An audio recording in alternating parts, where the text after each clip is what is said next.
Hello. Right, we are live apparently, and everybody is now appearing. Right, hello everybody. Good afternoon, good evening, wherever you are in the world. Happy lockdown, and welcome to the first ever live edition of the Niel and Robbie podcast. Robbie, how are you? Oh, great, mate. Great. Well, you look like a fuzzy mess. Clearly, I know. clearly, with everybody working from home, nobody's internet is working, and you look like you're Yeah. an actor in Minecraft or something. I apologise. I do not have the best. Do you know when people say you should get good internet, like spend a little bit more Yeah, on internet? yeah. I was one of those people that went for like the 14.99, including line rental package. That's the first issue. The second is I didn't get the chance to do my hair, which makes it look fuzzy. The third is that I'm on a very dated laptop with a terrible camera. If I come back here to where my headphones go, I look a little bit better, but still awful. So, yeah, so You I'm still really look like good. you're in Minecraft. Hang on a second. There we go. That might be a little bit better. You do still look like you're in Minecraft. It has to be said. Right. Hello, everybody. Hello, Gavin. Hello, Kerry. Hello, Ruth. Hello, Lee. Hopefully, everybody else will say hello as and when they join. We've got 8 people on board at the moment. Let's see if we can see who those 8 are. Can we? No, we can't. I It just can't. says 8 viewers. Basti, hi. Hervé, hi. How are you all? Yeah, and welcome. This is going to be an absolutely shambolic, rambling show because we really don't know what we're doing when it comes to this live broadcasting malarkey. However, given the whole world is in lockdown and everybody's working from home, what better way to waste an afternoon rather than be on conference calls? You can sit there in your dressing gown and watch me and Robbie talk absolute nonsense about ultra racing and what we're doing Yes. whilst we can't go out or we can't race and things like that. So it is an ask us anything show. So I do want to see loads of questions down below. Fire them all in. Let us know what you want to hear because this is your chance to ask us a load of questions. But yeah, Robbie, how are you doing? How are you coping Good. with the coronavirus? Do you know what? Like, I'm not going to lie, and I'm sure I'm not the first person to say this, won't be the last, but when you first started hearing about it, I was just taking everything with a pinch of salt. And now we're seeing things shut down, and we're seeing massive issues like, you know, no, everyone's running out of bug rolls supposedly, beyond me. But honestly, we're just seeing so much. I cannot believe what's happening, and it's kind of thrown me off because obviously, like, I'm self-employed, I'm a PT, so when places start shutting down, it worries me that my gym could shut down. It's not, but it worries me that my gym could shut down. And then I start to think about, money and life, and then that side, my races, are they going to go ahead? But the scariest thing about it, obviously, is people's lives, and that's a scary thing. So for me, I'm a little bit concerned about, obviously, the livelihood of many, and it's just baffled me. It's crazy, cycling aside, what is going on? But obviously we're not here to talk about that, but it is blown my mind. What about you, mate? How has it affected you? Because you've been here on one side of the planet to another, talk to me. Um, yeah, well, luckily I'm back. I'm back in the UK with my wife. Otherwise, I think I would have been stuck in Dubai for who knows how long. So yeah, we were supposed to go on holiday. We came back. We went to France. We got to within 30 kilometres of the ski resort, and then they closed the ski resorts. So we came back home, No, and now, you're kidding. yeah, They seriously. closed it. Yeah, they closed it when we were literally right there. The crazy thing is, rather than say on the Friday night, okay, we're closing tomorrow, so everybody go home and nobody new arrive, they let everybody go home because it's changeover day. They let Yeah. all the new people arrive. So like across the Alps, in the French Alps, that's like 300,000 people. And then they Okay. decided to lock the resorts down. So it was an interesting couple of days, but I'm back in the UK, been getting out riding, and I'm sure we'll talk a little bit more about that later. Yeah. Um, similar kind of worries. Self-employed, running my own business.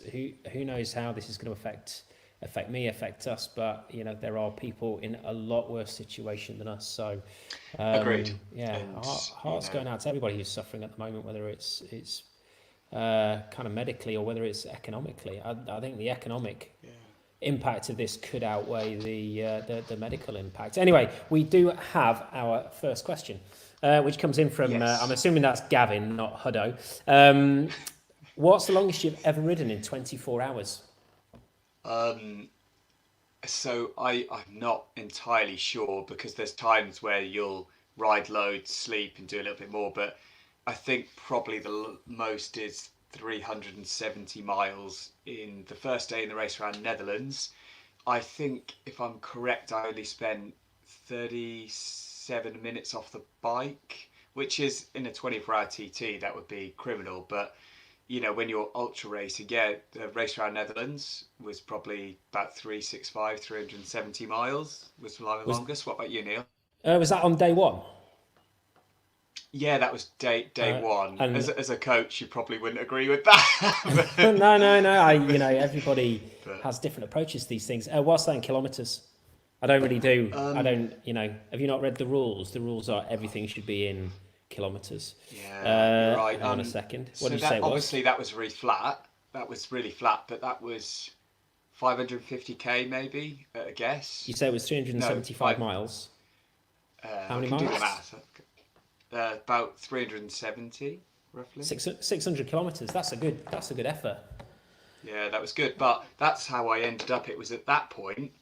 So when I was racing that race, it was at that point where I was just like, oh crap, and that's when my mum sent me a message and she was like, you realise you're in second? And I was like, oh, now I'm going to shit myself. Like my mum was, I was just like sugar because I realised I was like second. Did you have plenty of toilet roll with you? Honestly, mate, I did, which was, you what? Sorry. So what would what are you going to do now if you couldn't get a toilet roll? You'd be buggered, wouldn't you? That's pretty good. I think that beats me. 600k. But right, I've got to ask you, how much climbing was in that 600k? I can tell you, it was probably because it was race around Netherlands, the flattest section. I reckon it was about 400 meters. So it's lots of climbing. 400 meters in 600k. That's not even. Yeah. That's like 50 meters per 100 kilometers, isn't it? Yeah. No. That was honestly, mate, it's flat as 100 a pancake. meters Maybe less, 75 meters per 100k. Not a lot. That's flat as a pancake. I would do more. Seriously, I would do more climbing going around my local track in Dubai. Yeah, you would. Dubai's flat, like totally flat. Actually, maybe there was a bit more, but it wasn't much. Like, I am not stressing to the point of when whoever's listening to this is going, oh my God, that's incredible. It's pretty easy when you've got that day, and plus on top of that, it was the simple fact that there was so little climbing. So I wouldn't see that as an unbelievable milestone. That was tough. You know what I mean? Now, what did you do to prep for that? Because this is, often the biggest mileage can be done at the beginning of a race because you've got plenty of. You're not tired. You've had plenty of sleep the night before, or in the run up to the race. You've not been riding for like 3, 4, 5 days, whatever, and you can start with loads of food. So how did you, did you start with like enough food and stuff to get you through 24 hours? I don't believe, and you're probably the same as me. There's no such thing as carb loading. It's when your glycogen, like what powers your muscles, is full. It's full. There's no yes or no. So in my eyes, what I did was I just had a lot of food on the bike. I had water, loads of water on the bike. I went for ages, and then after I got too tired, I quickly stopped. I ran into shops. We're not talking messing about. Ran into shops. I wasn't looking for shops. I knew exactly where they were. So I had enough food on the bike. I had enough water.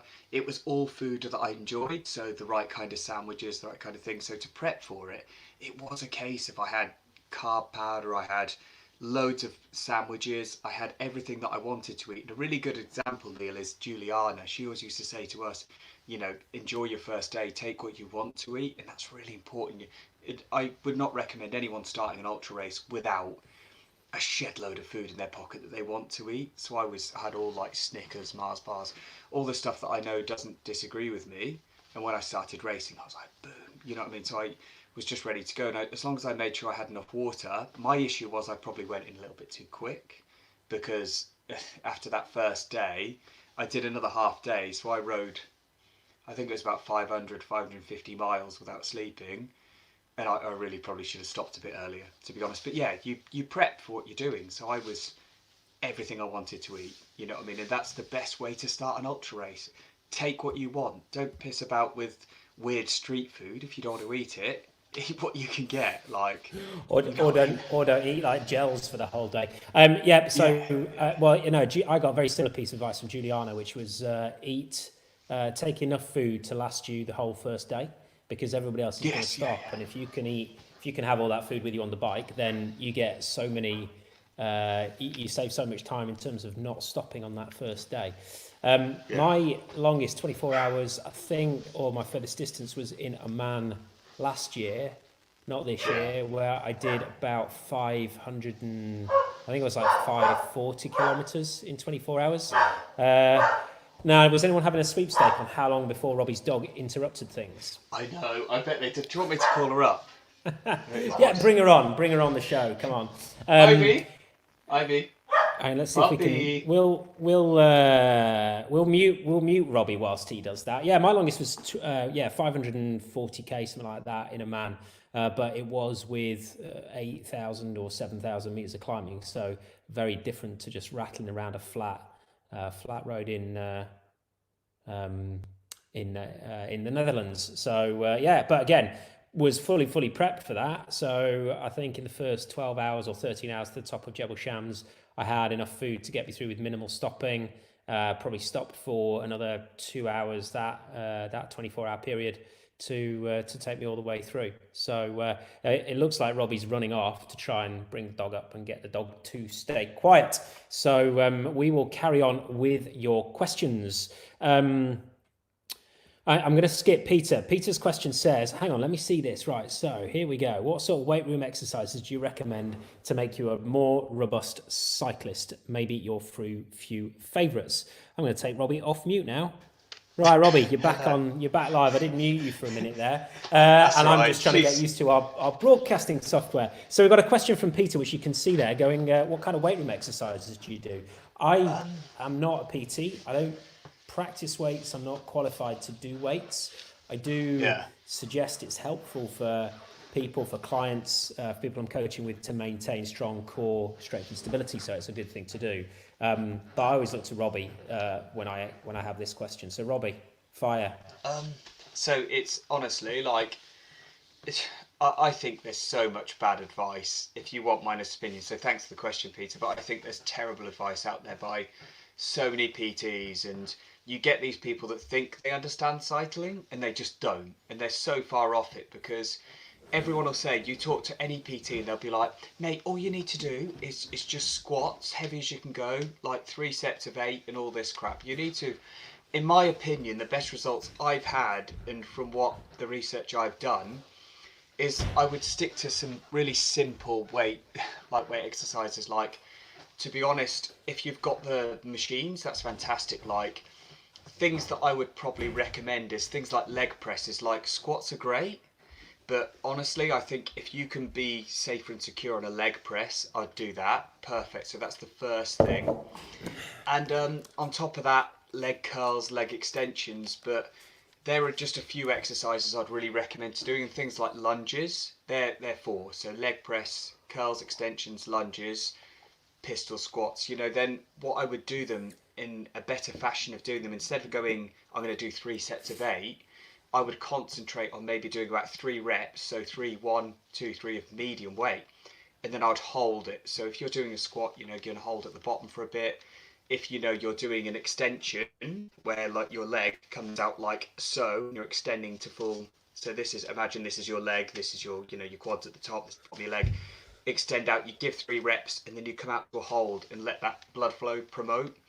I think that gives you much more bang for your buck than it does just smashing out as many as you can and destroying your muscles, because you want to keep training, you want to keep riding, you want to promote blood flow. You don't necessarily want your legs to get massive. You're an endurance cyclist, you need to stay light and strong. So doing that, for me, I always found didn't make my legs massive. It kept them really strong, really small, and it really promoted that blood flow, which when we're cycling, that's what we want. We want to be able to climb up things and really not to have these giant legs that use up all your energy and that can go full gas for 1 minute and then just turn off. You want muscles that can just keep going and going. So in my opinion, I'd look at compound movements, and just really focus on working in a different way, like doing, eccentric or concentric holds. It is something that me and Neil have spoke about putting a video together too, so maybe we should put a box by that to be ticked to Neil, if that's okay. But I definitely think if I were you, I'd stuff like squats, squats if you haven't got a leg press or a leg press machine, leg curls, leg extensions, and lunges, but do them more in a concentric hold fashion than anything. Don't just sit there thinking 3 sets of 8. You're not promoting the work as you could do. Right, well, yeah, Sorry if that clearly. was No, all over next the shop, time, complicated. next time we're gonna do this live, and we're gonna have Robbie demonstrating things in his living room for us with Ivy the dog. Yes. With Where Ivy. is Ivy? Where's she Squats gone? with Ivy. She's not that. Do you know what? I think she's tired because she was all beans the other day, and she's just not that interested today. Ivy. Yeah, she'll come in at some point. She'll be curious, but give it 5-10 minutes, and she'll be back. Right. Okay. Good. Thanks for that one, Peter. That was a good question. Right. Next question from Roy. I see you guys Zwift and like to train, and of course Robbie teaches spin. Have you tried the Peloton platform? If so, what do you think? I'll leave that one with you, Neil, and Do then you want I'll me to go with that probably add one? a bit to the end. Right. Can I put I'm happy to go with that. rant mode on? Peloton seems to be a very, very, very, very, very expensive way of getting non-cyclists to do some exercise in their front rooms. I don't understand why a cyclist would buy one when you can buy a kicker and ride and then use your own bike, which is fitted for you. And rather than doing spin classes, which whilst good for overall fitness, aren't that focused around actual improving cycling fitness or the kind of fitness and performance levels we need for racing, ultra racing, what have you. Just buy a kicker. Peloton's, man, it's expensive. Like $40 a month, whereas Zwift's 15. So, oh God, my thoughts are on it. I agree with you there, but like anyone that's kind of doing exercise, then great. I think that should be promoted no matter what. But I think for long distance ultra cycling, I don't think you get as much value as probably you could, if that makes sense. Neil's, in my opinion, if you're doing long distance, like look at the training you give me, Neil. Like realistically, they're always a minimum of an hour on Peloton. That's quite a long time for a class, and you're sitting there going 3 hours, 4 hours, Rob. And the reason why I seem to cycle quite well and race quite well is because you've got to really put the duration in. I know there's train hard and there's train smart, but I just don't think the sessions. I'm not sure, Neil. You'll have to agree with me on this. Yeah, not that you'd ever catch me. Not that you'd ever catch me doing 3 or 4 hours on a turbo trainer. My wife Laura, she did 2 6-hour sessions the other weekend, which is just awesome. which is insane. I part of the challenge with Peloton is very much spin focused, so you get spin focused workouts by spin instructors, and whilst they are great for fitness and they're great for giving you a level of cardio workout, they're not going to develop the right physiological systems for cycling. Cycling really is about developing FTP. It's about developing sustainable power. It's about developing fatigue resistance. All of these things involve very boring intervals, which tend to be quite long. It's not all of this sprint, stop, sprint, do something a little bit less sprinty, get some banging music on and do something, it's for me, when I'm setting intervals for people, they tend to be really boring because the simple works. They don't need to be, fancy. Similar thing with Zwift and Trainer Road and Sufferfest is often they set programs to try and attract people in, and I'm aiming this mainly at the guys. Guys like to think I must go hard because that's what makes me, I must go hard all the time. So I'm going to pick the workout that looks like it's the hardest hard doesn't equal good.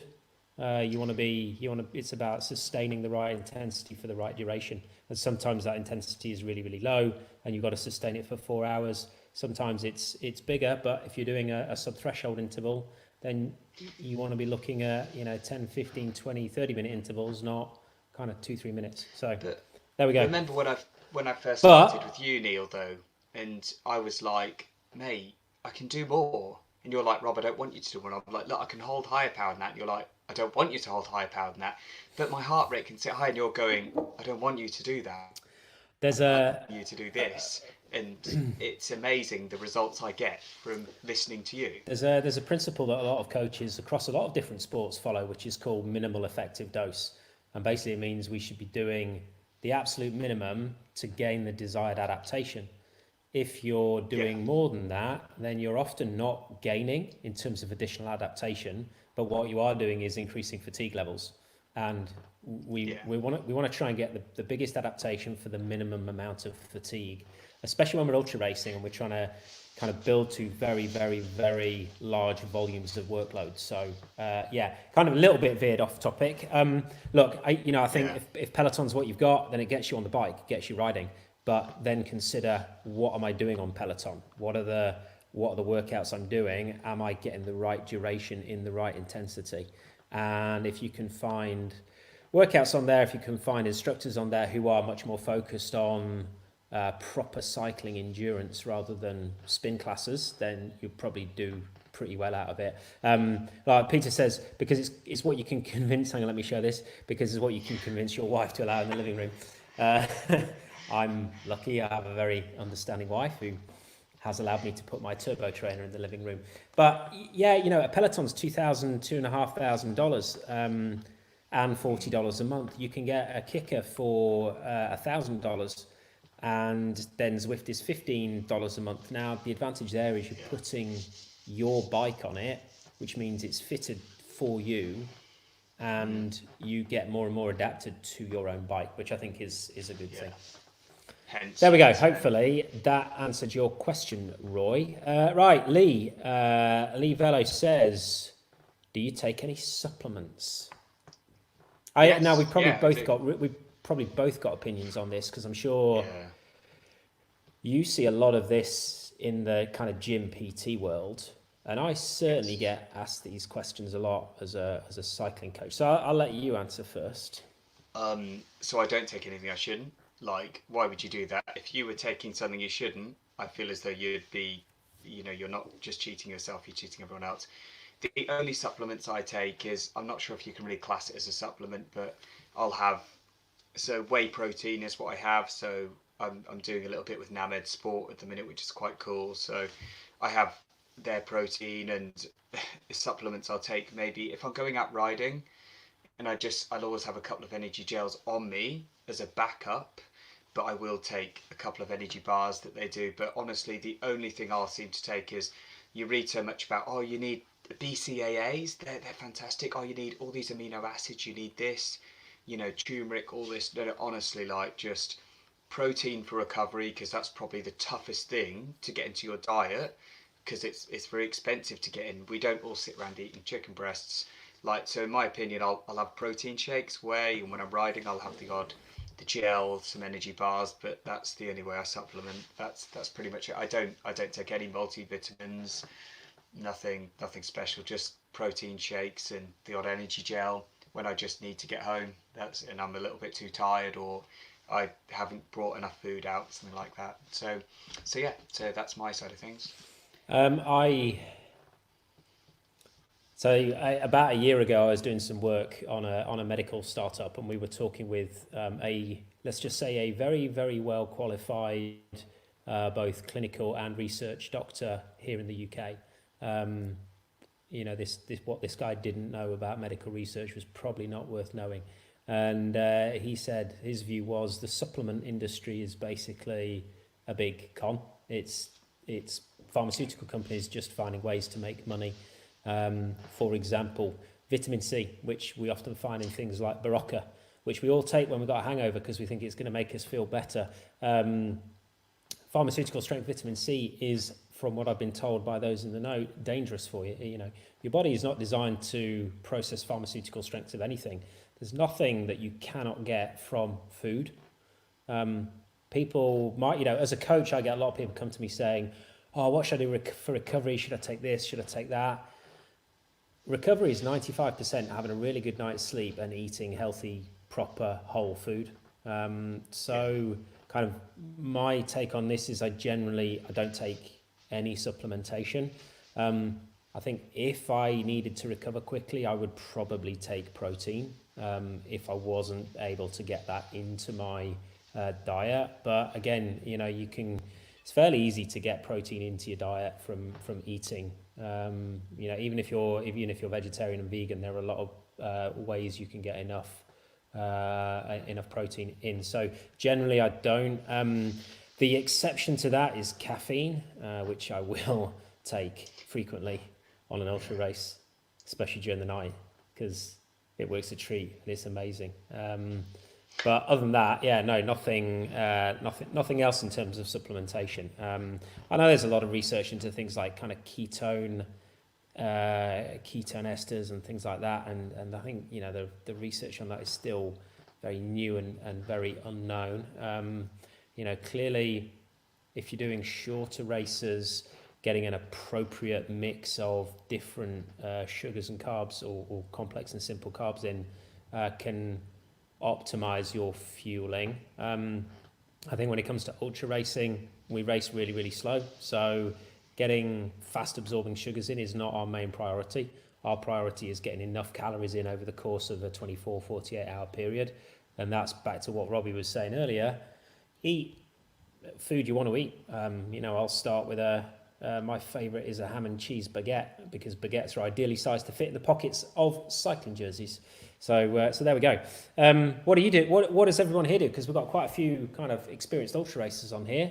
Do you take supplements? Do you take caffeine? What do you eat when you're out riding the bike? Leave it in the comments below so that we can see what you do and maybe come back to that in a later edition. Can I add one thing? Yeah, which go I on. think would be quite funny. Shoot. So actually, talking of supplements, this is something I didn't say. So when I was racing once, I took some pre-workout. So it's pre-workout. It's like, you can normally get it in a little drink or a powder, and it's just basically like, it's normally got about, it's a very highly caffeinated little shot that you normally have before you go to the gym to make sure you can get really like a really solid workout in. And I thought, hey, it's full of caffeine. If I get in dire times in a race and I'm falling asleep on the bike and I'm near the end, I'll have one of these pre-workouts. So I remember taking one, and a pre-workout has about 7 cans of Red Bull in it sometimes. That's the caffeine content. I remember having one when I started to fall asleep on the bike. I'm 2 hours away from the finish. I just need to do this. So I had this pre-workout, and do you know what? My face was itchy. I got to the end, and my dad met me at the end, and he said, Robbie, I think, do you want to get some sleep? And I've barely slept in days, you know, yeah, I'll kind of go to bed. And I couldn't sleep for the next 8 hours after the race. It was awful. It was the most horrible experience. And honestly, if you are supplementing caffeine, don't go for like 7 cans of Red Bull at once. It destroyed me mentally. I thought I was seeing things on the ferry home the next day. I was so tired, and I wasn't even racing. That was awful. Like, honestly, that's one to avoid. Try not to take pre-workout when you're racing. So bad for you. I did have on the Red Bull. I did have a couple of cans of Red Bull when I got to the first checkpoint in Taiwan a couple of years ago, and that really gave me a good kick. So yeah, but a lot of that is the caffeine effect, isn't it? As well as various other things. Right, next question we've got coming in from Marcus. Going, just saw this by accident. I have a 400 kilometer endurance race with 9,000 meters of elevation in around 7 hours. Should I stick to this stream or try to sleep? Now, I take that as literally in 7 hours time. So 10 o'clock UK time, Marcus is going to be racing 400 kilometers with 9,000 meters of elevation today. I think that's amazing. If so, like, honestly, in 7 hours, I would put the Robbie in me says stay and listen to the stream, like, because that's what it's about. Absolutely, of course. The Neil in me says get some sleep. Yeah, I don't. Have you? How many? Right. So, how many times have you started a race at night, Robbie? um, Actually, two times, and it really messes with my head. But Which ones? you know, actually, they were both TCRs. Both TCRs. They're probably, yeah, they're the only ones. None of the biking man stuff started at night, did it? Well, it did. A man did this year, and it Ah, was yeah, yeah, really, that was really true. interesting. Just the TCR Uh, ones. I couldn't sleep in the day. That messed my head up. Something rotten. I ended up only getting like 4 hours sleep in 2 days, and I'd only started the race 24 hours before. It really messed me up. Just had to manage enough caffeine to get to where kind of I wanted. yeah. So I would say, Marcus, sleep if you can, but sleep's not always easy to come by. So just relax, sit down, lay down, don't use your legs, don't do anything, drink lots of water, stay hydrated. And I would save the caffeine until about 2 hours before the race or even an hour before the race. Double espresso, boom, and then away you go. Don't sleep. Try not to crash, because if you're anywhere in Western Europe, you'll probably not get great healthcare right now. Yeah, And enjoy it. There's something about riding all the way through the night. So yeah, we did in Amman, which was what, 3 weeks ago. Seems like a lifetime ago, doesn't it? yeah, it Three does. It weeks feels ago. like ages ago. Yeah, I remember looking around because they just announced that there was a big kind of flood of cases in Italy. And when I say flood, there were like 150 cases of coronavirus in Italy, and we're all looking around the hotel in Amman going, "Are you Italian? I hear an Italian voice." And now look at it. Anyway, Yeah, it's racing scary. through the night is amazing, and it's really great if you do it the first night, because um, you're rested, you're recovered, you're not going to start seeing things in the middle of the night, so you can really just enjoy it. I thought riding through the night in Oman first night was just such an amazing experience. Really loved it. Right, Marcus says, here we go, I'm going to race in China, so we're probably safe. Yeah, except it'll probably have to be an indoor race because you'll be quarantined for 14 days. Right, Robbie, question for you. Do you think this is going to lead to indoor ultra endurance racing? Are we going to do like 3 days on Zwift? Honestly, you see people like Michael Knudsen and Chris Hopkinson do days on end. See, cycling indoors taught me a lot, but when you give me 6 hour training sessions, I cannot handle more than that. I just get Oh, too. I I can't can even watch handle that. Swift podcasts, but 6 hours is my limit indoor. I cannot do any more. It just eats my legs apart. It's just such a tough workout. But not even that. Just I hope we don't see it, because I think it would take a lot of the fun out of ultra racing, because it's finding food, it's seeing the night stars, it's getting chased by dogs. It's about all the other stuff that comes along, and not just the wattage. It's about everything that you go and see. Robbie's getting all philosophical on us, isn't I he? am, Yeah. like, massively. Did you follow Michael when he did his indoor race across America? Yeah, what a legend. Yeah, I did. He's still talk to him every so often. Just absolute legend. He That did was what, it. That 5,000 was, k or something yeah, 5,000 k inside in a in a shopping shopping centre. centre. And he Hats slept. off He to him. literally he slept right. He laid out his sleeping bag and he slept right by his bike in the middle of the I shopping bet there centre. was some. I bet there was some dark times, absolute dark times doing that. But hats Oh, off. But he's going to be ready for his. He's going to be ready for the race across America now, though, isn't he? well, maybe. I don't know. We hope. I struggle indoors. So Heiko said, kind of carrying on this same line of questioning, do you think that 6 hours indoors is a lot more outdoors? Yeah, I absolutely. Yeah, I did an yeah. hour indoors the other day. I did an hour indoors the other day, and it felt like a lifetime. But honestly, value for training, I think you get more for being indoor, because I just think you're not getting this break of coming down hills, you're not stopping at traffic lights. I think when you're indoor, you are getting the most bang for your buck for your time.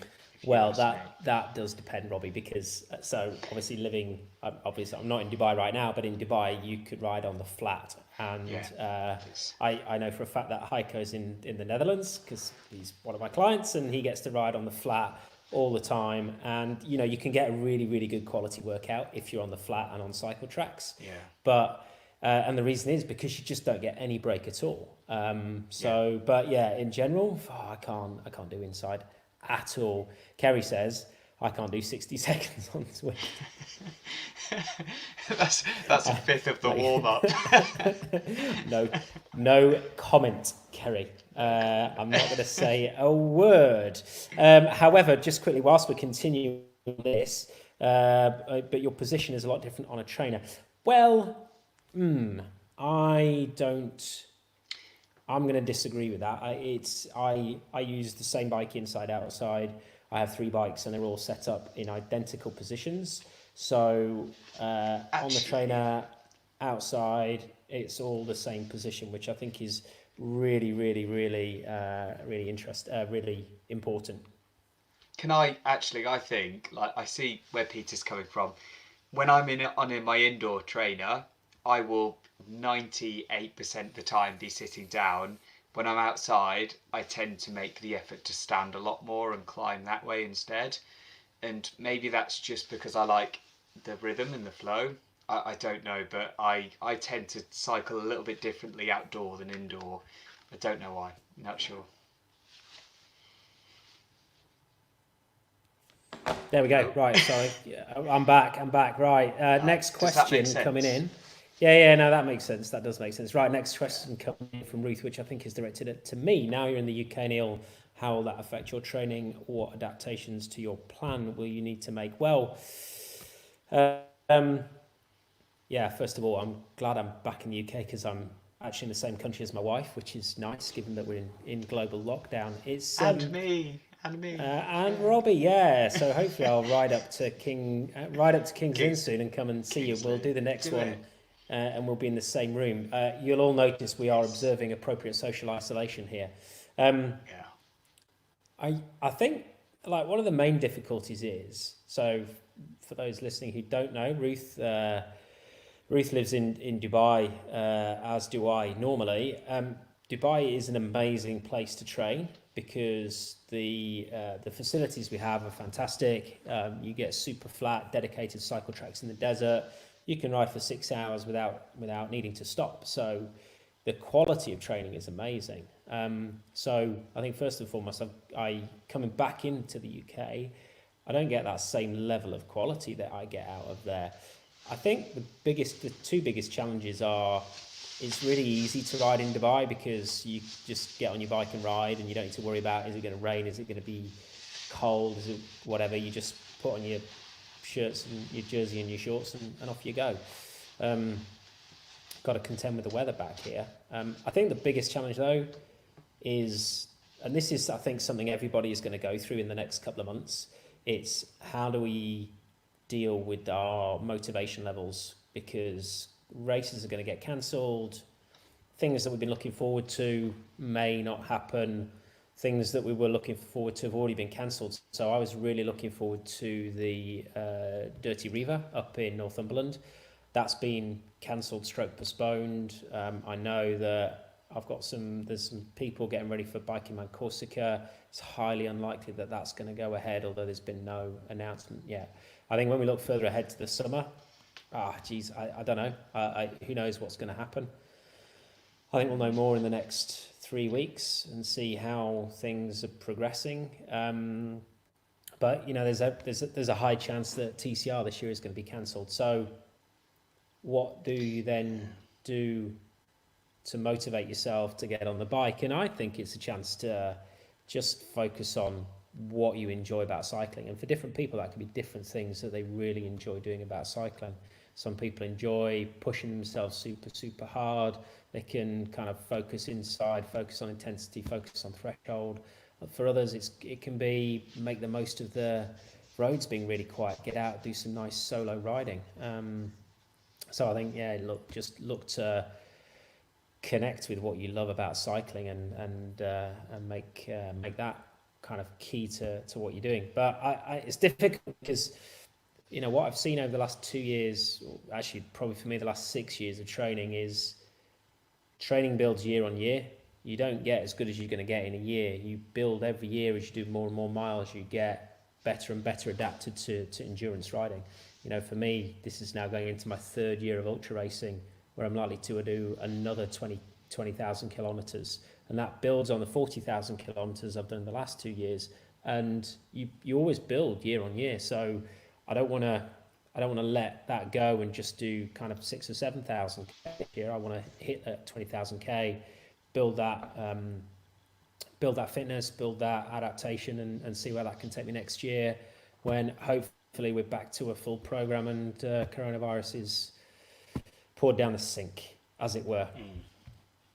Yeah, no, agreed. It's going to be some tough times, and like I talk about the Netherlands, like same issue. It hasn't been announced that there could be a possibility of it not being on. It's 6 weeks away now, so there could be on, it could be. We haven't had an announcement. I can't say anything until we have an announcement. But I think about all the stuff that I would like to do personally alongside racing. And you're right, Neil. You can't just switch off and go, I'm going to stop riding altogether because my event's cancelled. You've got to put your motivation into something else. If not, you're going to come back to it in 6 months and be in terrible shape. You've got to just keep the ball rolling constantly. Consistency. Yeah. Like I say, I'm going to be riding up to King's Lynn, I think. We're going to do some you should. joint We should go shows, and hey, do. Robbie? Right. Well, Should we carry on down? Just a couple of more things coming in on Holland and riding indoors and things like that. Peter has said you don't coast indoors. Peter, come and try riding out in Dubai, because when you're going around the flat there, you don't coast there. It's really, really brutal. I've had experienced cyclists come out and go, oh, you know, 85k on the flat around the desert, that's easy. And it is not. I can tell you that for nothing. Yeah. Hiker says Disney Plus is my lifesaver. Yeah. Now I find YouTube. I just watch loads of YouTube stuff when I'm on the turbo trainer. Do you know? Honestly, you're gonna laugh at me for saying this. You know when I do the 6-hour sessions, Neil? I don't watch films. I just have music on and watch Zwift. I like to see my power. I like to go out to Zwift. I like to do all that. I do not watch a film. I just listen to music and the odd paranormal horror podcast. What is your? Oh, you need to talk to Kerry. What does your avatar look like on Zwift? Does he look like you, or are you like? Have you changed gender? You know what? No, honestly, he looks like a normal cyclist. But the only thing I do is I wear the Century kit, the one you get when you've done over 100 miles on Zwift, over 160k. So yeah, that's it. So I don't think I'm going to get. I need to see. No, I might have got that because Laura uses my log on. Does she? She did Essentially the other day. I'm absolutely sure she did Essentially the other day. So I may have that one. Right. What I have so to Roy, say? Yeah. Oh, go on. What was I going to say? I don't know. What were you going to say? Yeah. Oh God. Someone on Zwift the other day, and I feel so guilty because I didn't get the name and I can't find the message on Zwift Companion anymore.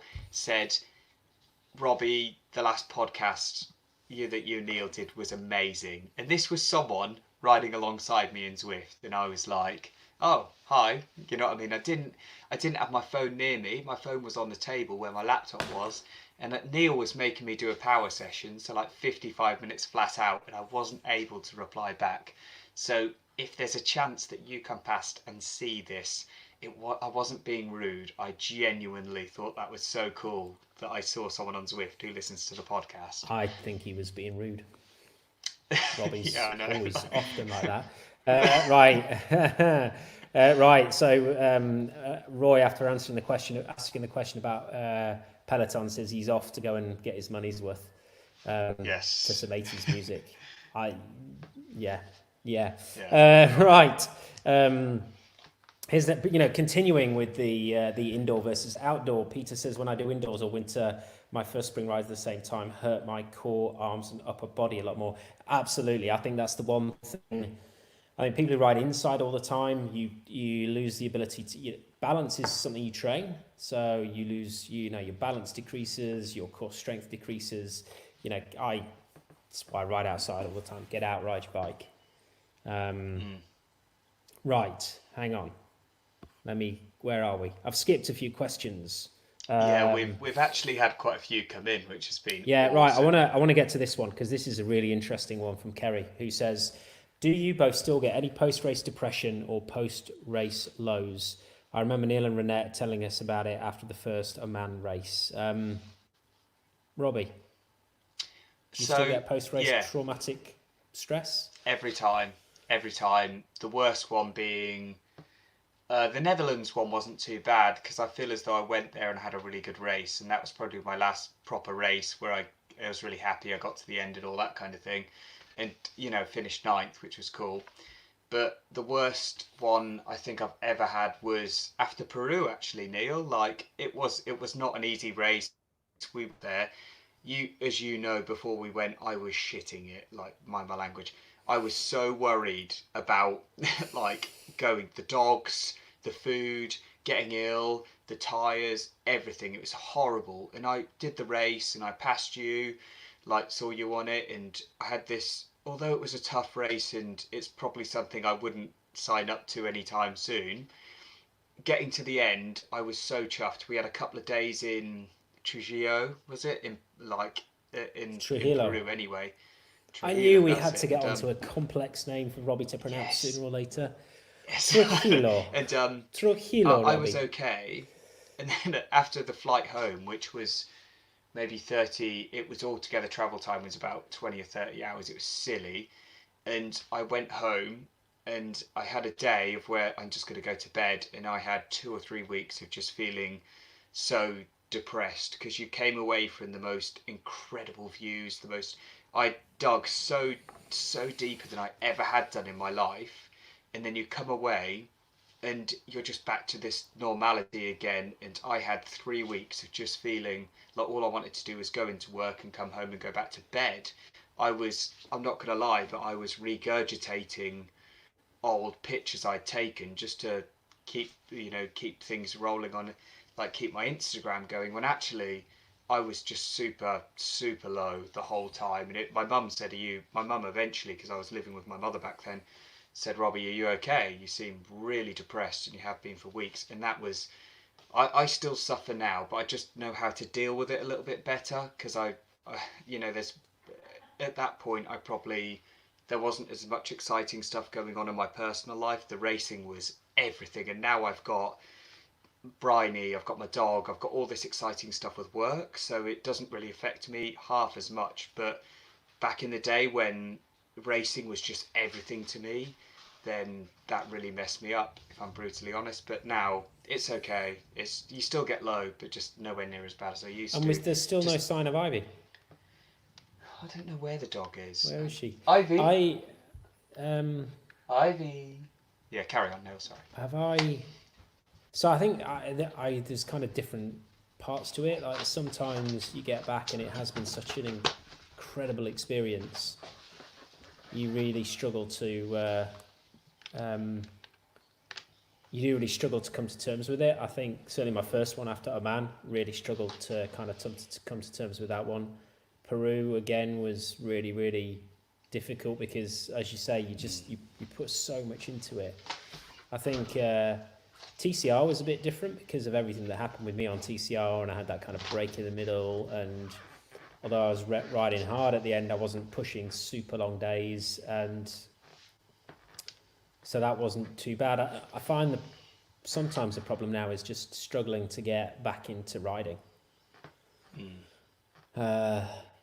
I went pretty straight from Rwanda. I had 2.5 weeks off and went straight into Oman, and that was fine. I did a few rides, felt really, really strong, was really motivated. I think since coming back from Oman, it's been a struggle. It's been difficult to get back into riding.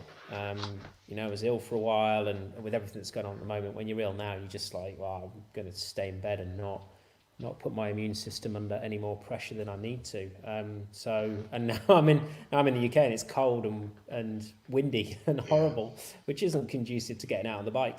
But I've been out the last 4 days in a row, which has been great. Outside a couple of times, back on the turbo a couple of times. So, I'm getting there. But yeah, no, it is post-race depression is is a thing. It's difficult because I don't think more than anything you put yourself through such extremes of fatigue that it's so difficult. So there we go. Renette said, "Yeah, I always manage to get a low after these events. I think it's a real thing, this post-race blues." And Actually, quite a lot of us kind of say that. there was a study done 3 or 4 years ago. I remember reading the article, and it was a guy who was an ultra runner, an ultra cyclist, and they actually proved that he was having the same symptoms as PTSD for 2 weeks, which obviously PTSD is an absolutely extreme thing, but he was having exactly the same symptoms as people that gone to war and come back just for a very short period. So I believe it's massively a real thing. You can't go that high without coming super low again. That's just everything levels out eventually. Yeah, right. Let's carry on down. There are some more interesting questions coming in. Heiko says, have you tried riding with bead-ons in your front forks like an YouTube movie in Ultra Aerodynamics? No, I haven't. I don't want I've to never talk been... about aerodynamics, they stress me. Do they? How many times I've put the roll bag on the front of my bike and then the pack on the rear. Mate, the amount of pictures I was sending you, what about this setup, what about this? And you're like, Rob, just get rid of the roll pack and use a tail pack. But I'm like, but you can do this. And you're just like, Rob, stop stressing about it. It's like 1 watt or something.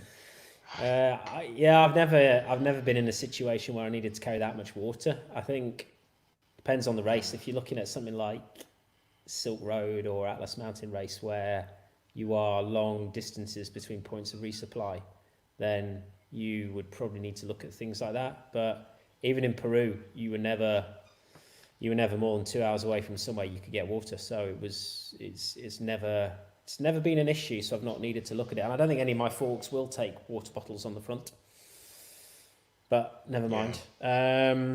But I think it does mess up the aerodynamics. I think water bottles on the front, bead-ons, roll bags on the front. I haven't seen. I think this is Francis Cade's video where he did a look at what different things impact the aerodynamics, and it's really interesting. I'm going to go and watch it. Yeah. Right, I need to watch that as well. I think I've answered this question. Do you think the TCR number 8 will get postponed? I don't know. Oh. I don't know. Any epidemiologists on the call? Any what? Sorry. Epidemiologists, Robbie. Come on, you should know about that with everything that's going on. It's really hard to say. I'm not able to pronounce it. Epidemiologists. I think. Well, I'm not an epidemiologist, but I am a scientist, so I shall try and give a semi-literate, educated answer. You are actually classed as a scientist, aren't you? Yeah. A retired scientist. Could you tell everyone how you're as a scientist? Because that's baffled me. I can't believe you don't put this on social. Well, you're classed as a scientist. Yeah. That's amazing. I'll be telling everyone. Why? I'll be like, whenever I go, oh, is that Mr. Copeland? I'll be like, no, scientist Copeland. Mr. Copeland, the scientist. It was so long ago, Robbie. So I have a master's degree in physics, but that was 20 years ago. So I kind of forgotten everything that I knew. Right. So here is my take on when we will know and why I think we will know then. If you look at China applied some pretty hard quarantine, lockdown, no travel rules, and it took approximately 3 to 4 weeks for those to start reflecting in reduced rates of infection. And now if we look at China is very much flattened curve. They're getting single to very low double-digit new infection rates every day. Their recovery rates are pretty good coming out of things at the moment. So 3 to 4 weeks. I think Italy went into full lockdown 10 days ago. So I think we've still got another 10 to 15 days before we see whether this has had an impact in Italy. And somewhere like the UK, we've not really gone into full lockdown. France is probably trailing 5 days behind Italy, as is Spain. Germany's seen very low infection rates, very low mortality rates. So I think their health system is coping significantly better. So give it another 3 weeks, and theoretically the majority of countries should start to see a flattening. Come back to that one. And I think what we need to see globally is those infection rates flatten before we're going to start to see travel restrictions start to lift. And that could take 4 weeks, or it could take 12 weeks. Who knows? I think the biggest risk is the US, because I think they are a massive population. I don't think they have a coordinated response, and they don't have single payer healthcare, which seems to be quite important in terms of how this has been tackled. So we shall see how that goes. And I've probably gone into far too much detail there on how and whether TCR number 8 is going to be cancelled or not. But we will see. My gut feeling is probably right now, because I think this will take longer to level off than we think, or nations will be very nervous about releasing the brakes on the lockdown and the travel restrictions and the border closures. So yeah, I worry at the moment, but we'll see. I'm sure that the best decision will be made at the right time. Did you follow all of that, Perfect. Robbie? I did, and I agree. Sorry, when you mentioned about America, all I've seen is Donald Trump videos recently. All they seem to argue about is, why do you keep calling it Chinese flu, and what is it, Kung flu? And I just sit there thinking, shouldn't we just deal with it instead of ripping into Donald Trump over why you're calling it Chinese flu?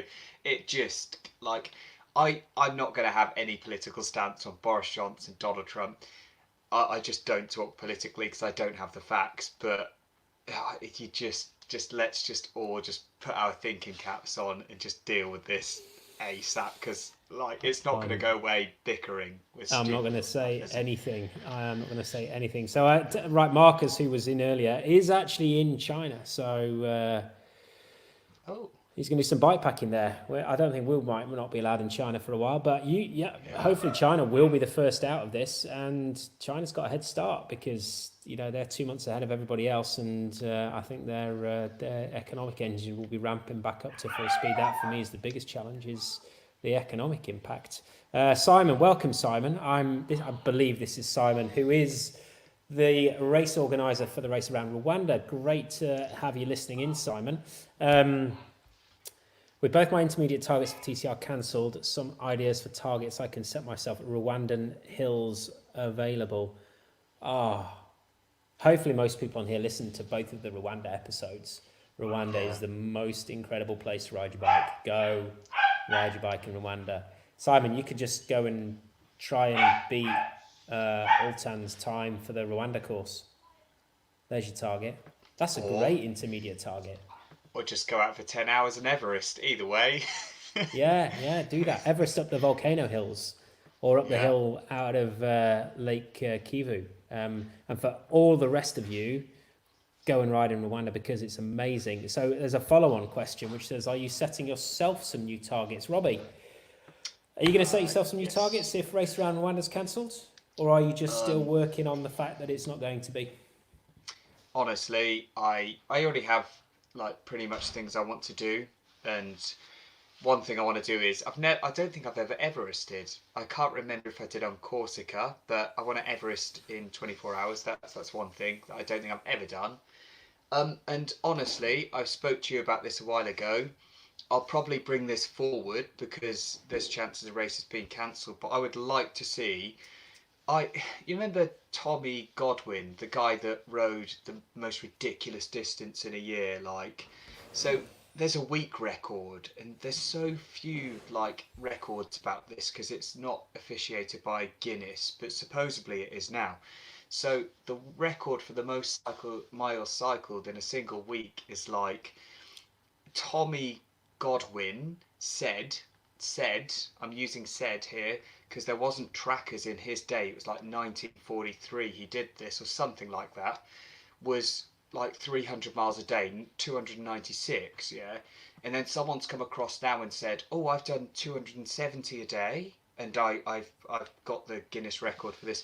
And I'm sitting there thinking, I live in Norfolk, this is my kind of place to do a record like that. So honestly, my next thing on my agenda, depending on if my races goes, if I've got the fitness, I would like to see if I can obviously set all my food up at home, I'm not going to do it with all the evidence because I can't be bothered with all that. I've done too many records where I've pissed about the evidence for so long. I want to see if I can ride more than Tommy Godwin's 296 miles a day for a week. If not, supposedly the Guinness World Record is 270 or around there. So I'm going to go for that. So that is my next. That sounds if the insane. Netherlands doesn't go ahead.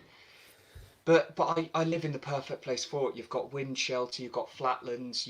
It's just ideal for it. So in my eyes, if if my race doesn't go ahead, my head is saying, look, you need to be fit for this if you decide the Netherlands doesn't go ahead.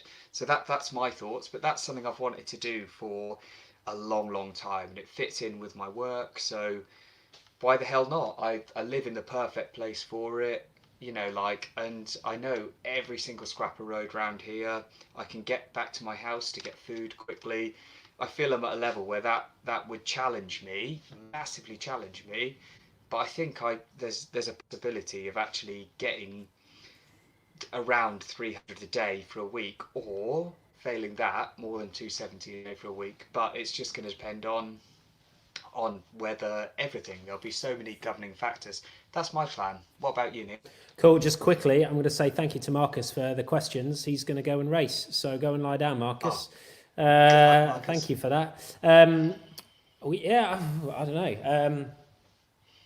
Everything was around TCR and going to the Alps and training for TCR. I have a few interesting things planned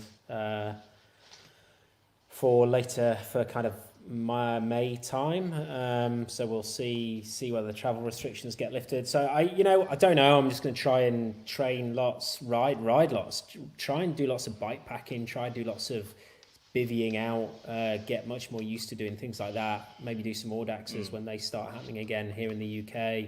Don't know. Yeah, just all bets are off. So we'll see. However, the final one from Simon, and this is a great question.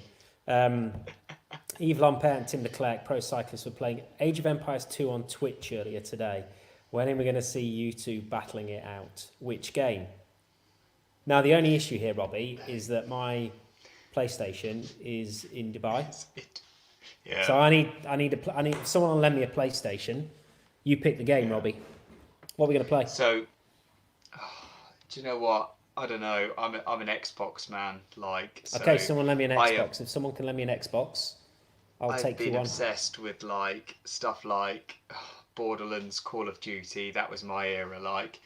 Just anything where you're shooting something, I'll take. We can do Call of Duty on the phone. You can do Call of Duty on your iPhone. Let's do it. Honestly, I love gaming, and stuff like that era was amazing to me. And just so many games like Skyrim, Adore, even though it's one player, stuff like Fallout, New Vegas, amazing. I didn't get into that. I played a lot of Skyrim. What was the one before that? Which was Elder Scrolls 4? Yes, I was so on that as well. Yeah, I played a lot of that. I didn't play Skyrim as much. Oblivion, that was the one. That was amazing. Yeah. I didn't really play Fallout very much. There was Fallout. Morrowind. Oh, that's really going back in time. Before that was car racing games. Amazing. Right, okay, we clearly need to find a game to play on there. Right, we're going to get onto equipment now. Hey. Renette says, hey Renette, first of all, Renette, it's so good to see you. I hope you're doing well. We will speak later. Which gravel bike, in your opinion, stands out above all the rest? Do you want to start? Moots all the way. Look, I love my Moots to pieces, and I have the RSL. Fairlight. The Route RSL, which is an amazing gravel race bike. It's amazing for mixed kind of gravel and road because it's still fairly road-like in its geometry. It's not like the, I don't know. Did you see there was a gravel bike the other day that looked basically like a hardtail mountain bike? So super slack head angle, super stretch. So running on a really, really short stem. I want to try something like that, and I am. Ian and I are talking to Moots about doing something there, but we'll see. But I have to answer this as I answer this to everybody. The bike that fits you. Get a bike that fits first and foremost. But yeah, the moots, you cannot go wrong with a nice, superbly welded titanium moots. They're beautiful. Full disclosure, So, I do get frames from them. so full disclosure, I was with Linsky for 3 years, but I'm not this year. I'm actually moving on to a different sponsorship this year. Are you allowed to I talk love about my that? G. No, not yet. I'm still not allowed to talk about this. I really want to, and I'm not entirely sure if I can talk about it or not. I'm waiting kind of on sending the email whether I can ask, but I'm coming away from Linsky to go to another company, which it's just unbelievable. Um, it's it. You see, Ivy's not happy about that either. Yeah, no. So I'm really excited to be moving on. But I loved my GR270. That was really good. But Neil's right. It's sorry, my Come dog's on, going nuts. bring Ivy in. Ivy, She's Ivy, so cute. Ivy. So anyway, she will come in. I'll get Bridie to bring her up in a sec. Like honestly, you're right. It's the bike that fits you. Like I love my GR217. It fitted me great, and I love it, and I will never, ever give it up because it's just such a cool bike. The And I welding's a bit can't ugly thank. compared to a moots, though, isn't it? You know what? So the No, it's welding's a bit great. It's ugly great. No, compared to a moots. I'm not having this argument because it's this time when they're probably listening. But I am moving on Yeah. from them. Not because the product's bad or anything. The product's fantastic and it works for me really well. But there's some better They're not paying you enough opportunity. money. There's just better opportunities They're to not be paying you any had. money. You need to No, they're not. show him the money. Yeah, like this is it. Linsky, So show him the money. This was the bike that I was talking about, the evil chamois hanger. Peter, that is the one. I That saw looks this. absolutely insane, and I want to give it a go. I mean, it's going to bring this question of what, is gravel biking not just mountain biking? And it is, but it's like mountain biking that I used to do 20, 30 years ago. I started Yeah. mountain biking in the late 80s. So 89, I think I got my first mountain bike. And what we used to do was pick a map, go out on bridleways, and we'd ride all day around bridleways, and then we'd come home again. Yeah. And they would be fully rigid. We would be on 1.9-inch tyres, which is basically a 48 mil. So pretty much slight riding around on a gravel bike with fatter tyres these days, except you got hydraulic brakes, which are amazing. Geometries are very similar, but it's doing the same kind of riding, which is going and exploring.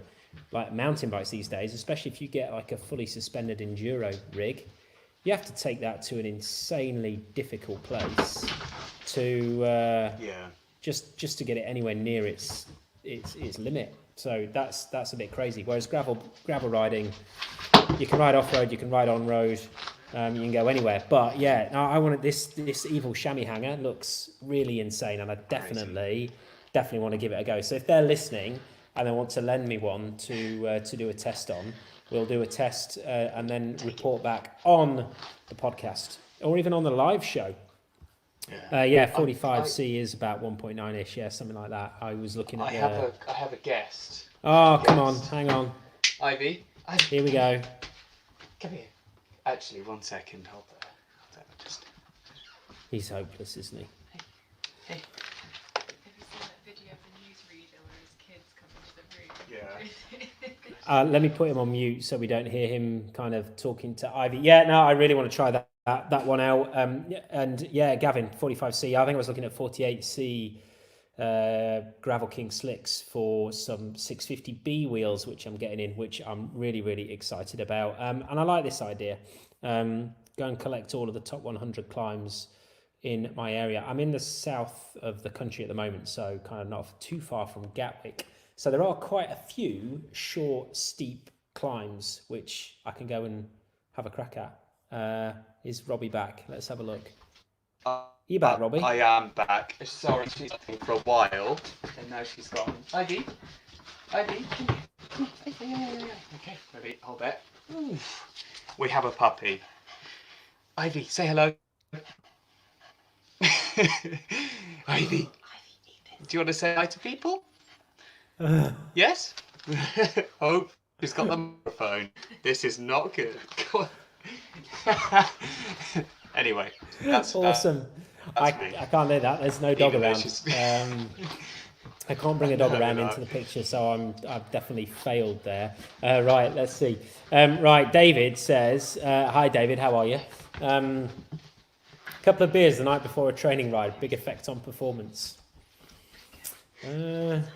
Yeah. Sadly, yes. There is, because so I wear my Apple Carb Watch loading. I wear my Apple Watch every night to bed to track how my sleep goes, and it's amazing the difference just a couple of pints will have on your sleep. Now, as I said earlier in the show, and as I say to everybody all the time, sleep is the biggest thing that you can do to improve everything about your life. Get proper sleep, sleep well, and everything comes from there. Best recovery method, best way of getting ready for a race, best way of getting ready for a hard training ride. And if you do have a couple of beers, then it is going to mess up your sleep.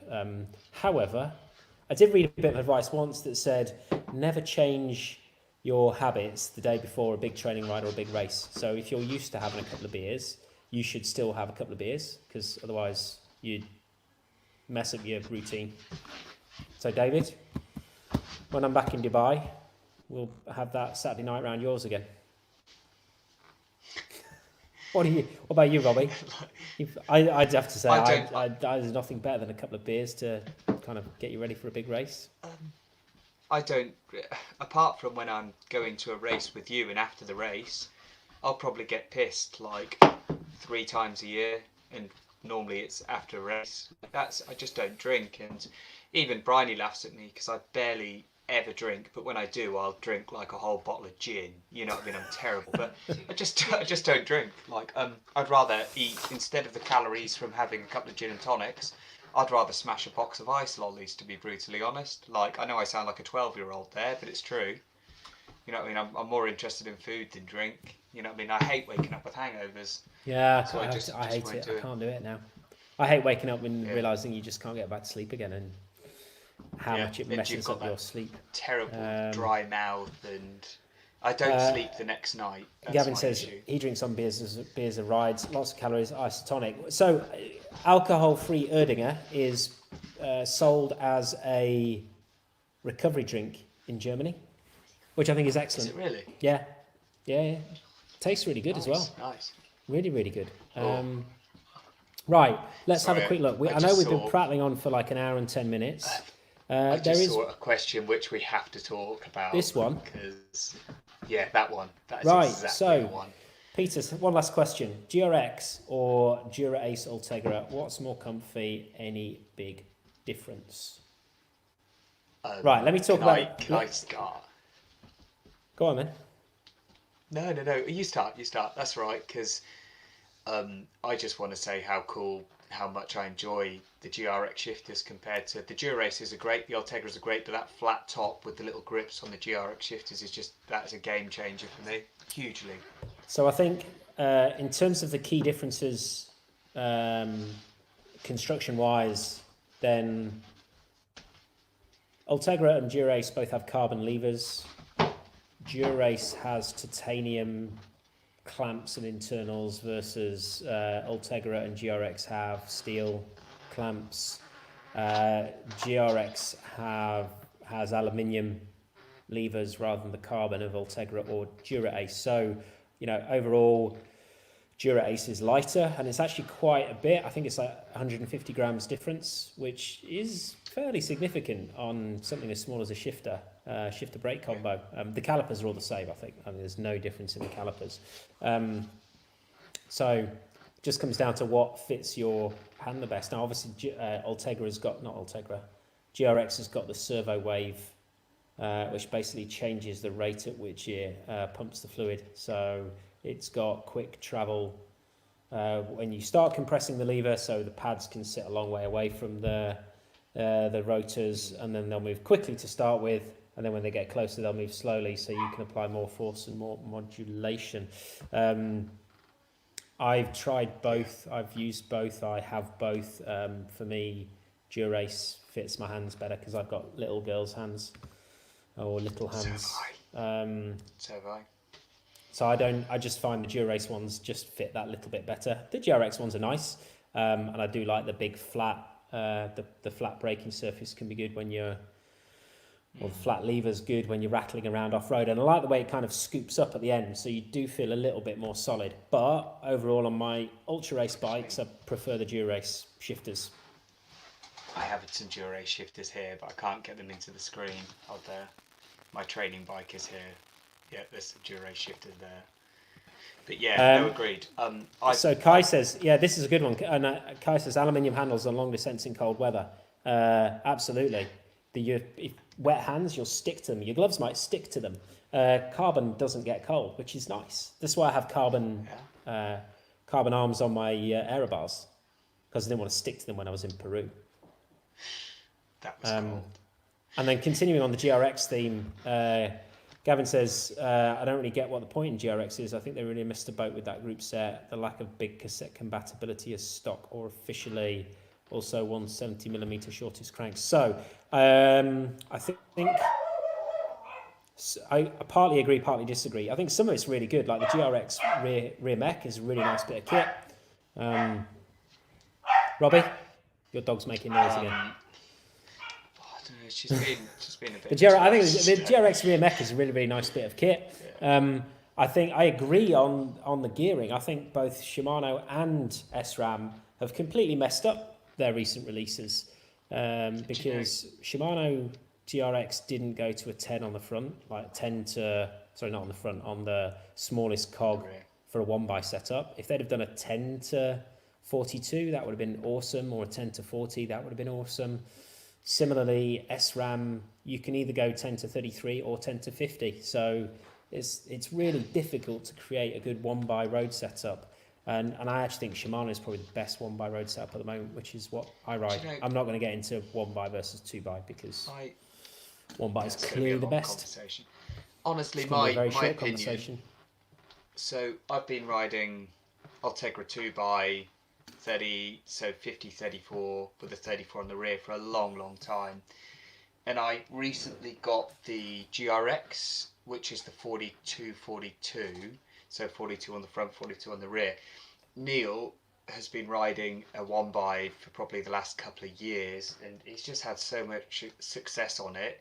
I thought I'm going to go across to GRX 1x to try it. And although it just changes the way you think about cycling. Everyone thinks big ring, small ring, you want the chain to be as straight as possible.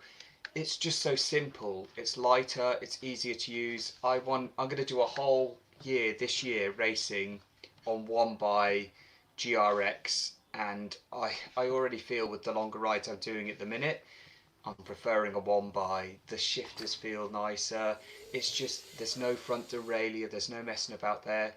It's nice and easy to run up the bottom. The gearing goes as low as you need it to.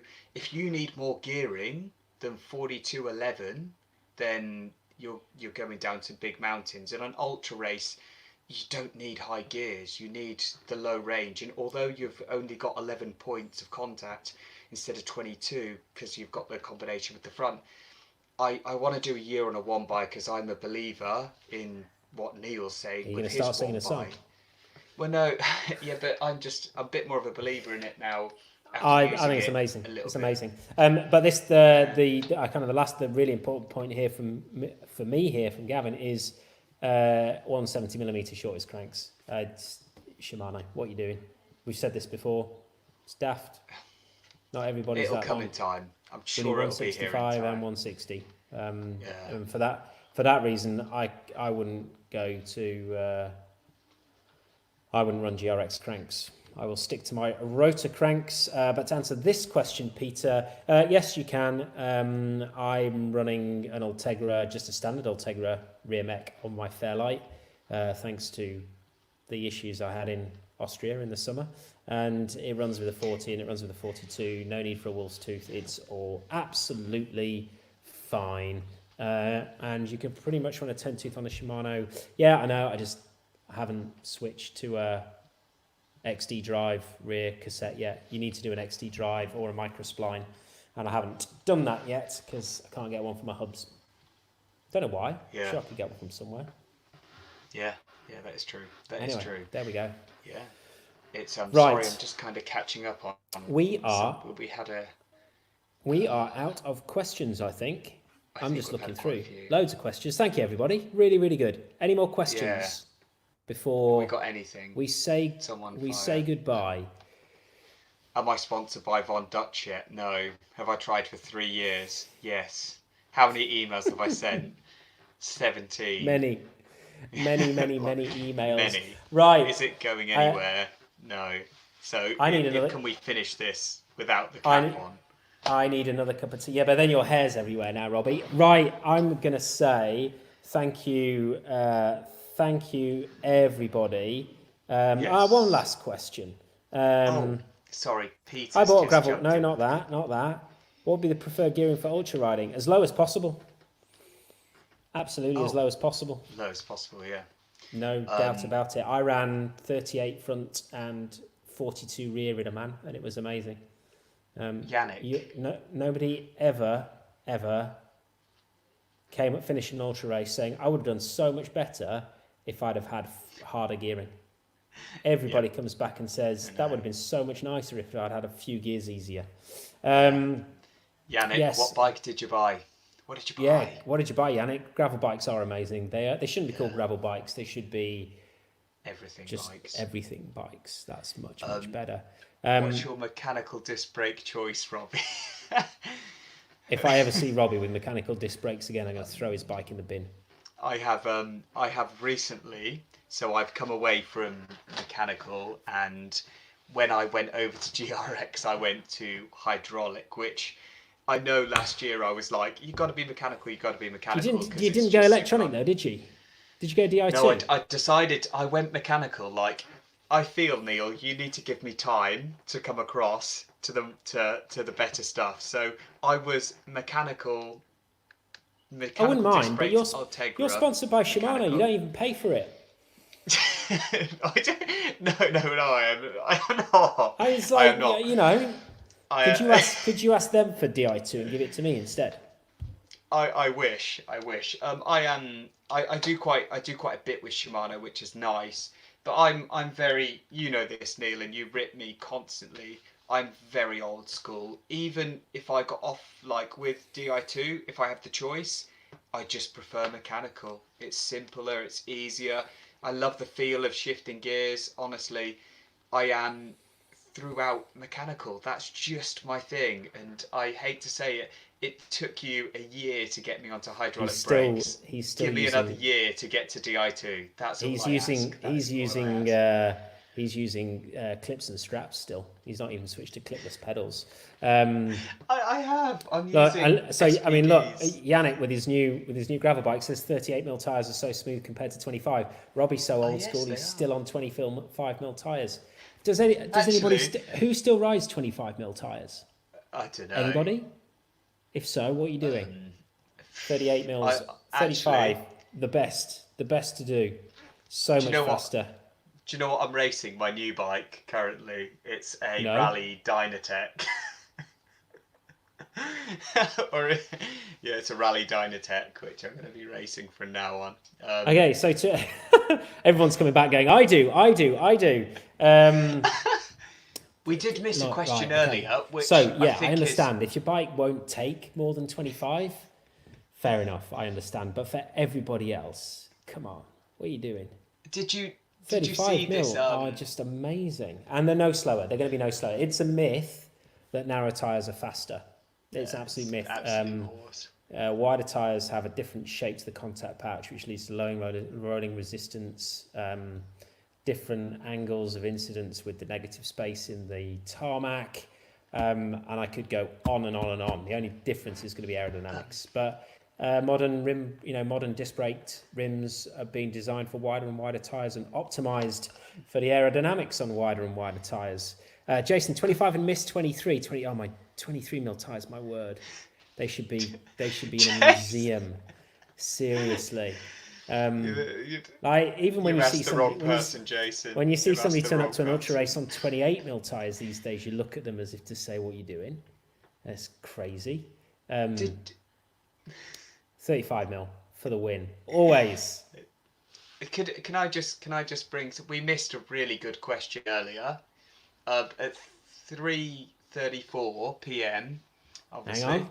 What do you find your most enjoyable distances and average gradients during ultra races? And I think that was an awesome question. Can I suggest we hold that for the next one? Because I know David asked that question. Okay. And I think David's gone That's already. a great Because he one. said, thanks, he's gone.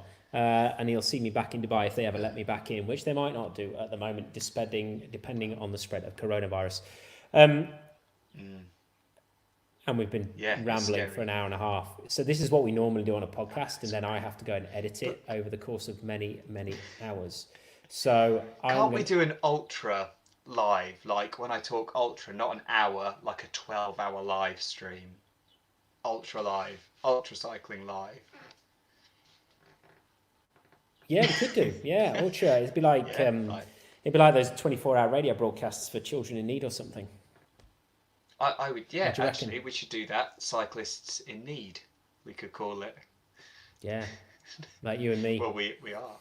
Self-employed sorry. cyclists in need as coronavirus kills our businesses.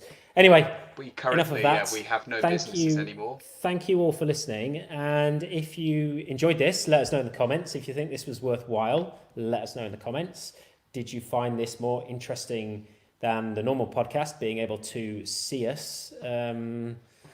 Renette says, yay, 12-hour live streaming. I think that's because she wants to see you for 12 hours, Robbie. Renette's, you're a legend. Renette, you're my Right. favourite. Right, let us go. Thank you, everybody. If you want to see this again, do you want to see a daily Niel and Robbie show? Do you want to see a weekly Niel and Robbie show live on the YouTube whilst we are in the coronavirus lockdown? Leave your comments below, and we shall see you again very, very shortly. Thank you for watching. It has been a pleasure. So it's good night from me. And it's good night from me. We will be back. We'll probably, me and We'll Neil try and be discuss it back. maybe the We will next couple of definitely try and be days. back this time next week. We're going to try and get Robbie's Minecraft look sorted out by then. And hopefully we'll be looking a lot better. Well, if people hadn't have bought all their things like webcams to work at home, we wouldn't be in this mess. Yeah, people have been panic buying webcams and toilet roll. So Because we're very the whole little. of YouTube is sold out of webcams. Yep, which is a real shame. So Yeah. as you can see, Robbie's ideas for alternative income streams have fallen by the wayside. they Right. are terrible. Yeah, I definitely Now we can't are do well on a now camera, we are so. definitely rambling. Right. See you later, everybody. Have fun, Bye-bye. ride safe, and we will see you hopefully this time next week. Bye. Yes. Bye.